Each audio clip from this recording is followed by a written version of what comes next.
In the Lives of the Desert Fathers, it talks about three ways to eat your daily bread, according to three types of monk. And I think we can all draw something from this, and from maybe from personal experience. If there's one thing that the secular material, the secular sciences emerging on fasting are missing, it's the grace of God.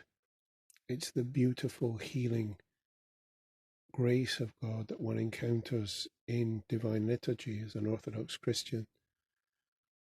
I'm not trying to put God in a box, but that's certainly where I experience a profound healing presence of God, whereby even sometimes you go in feeling unwell, or feeling no quite right in one way or t'other, and it's all healed up by the presence, the tangible presence of Jesus Christ, of the Holy Spirit, and of God the Father in the mysteries.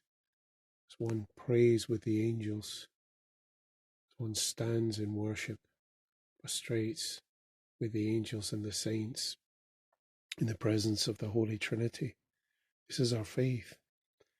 And it changes everything. It changes the contours of the whole day and leaves one peaceful where previously one had been anxious, joyful where there had been even misery and constriction.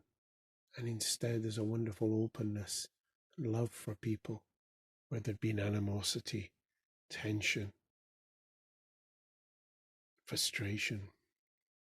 So anyway, in this double work, which is put together by Wallace Budge, 2 volumes of these, the sayings of the Holy Desert Fathers, great ascetics of the early church, who were in the Middle East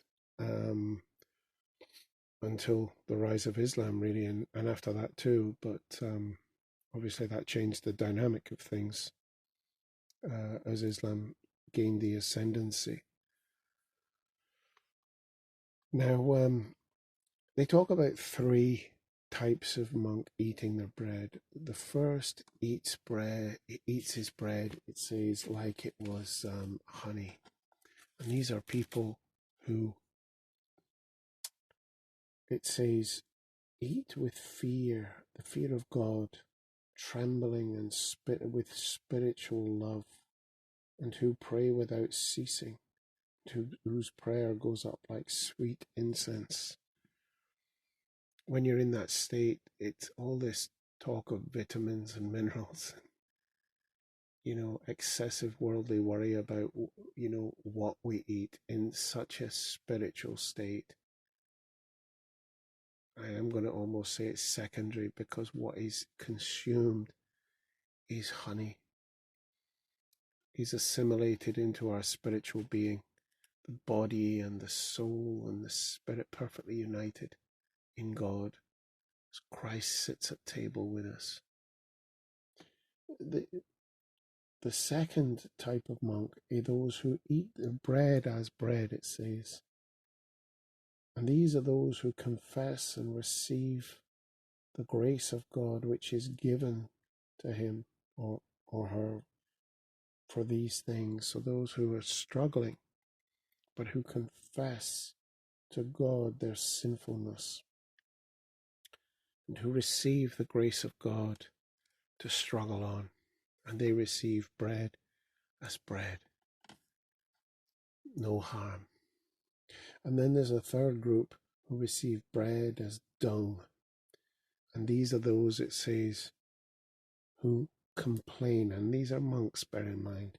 These are monks who complain and say things like, this is sweet and that is not. People with fusspots, basically. I don't like this, I do like that. This isn't up to my standards. Massive loss of humility. And I think this is an important aspect that Christian fasting, traditional Christian fasting, such as espoused and taught by these guys, can teach us today as we try to take up the path of fasting. in the ascetic struggle.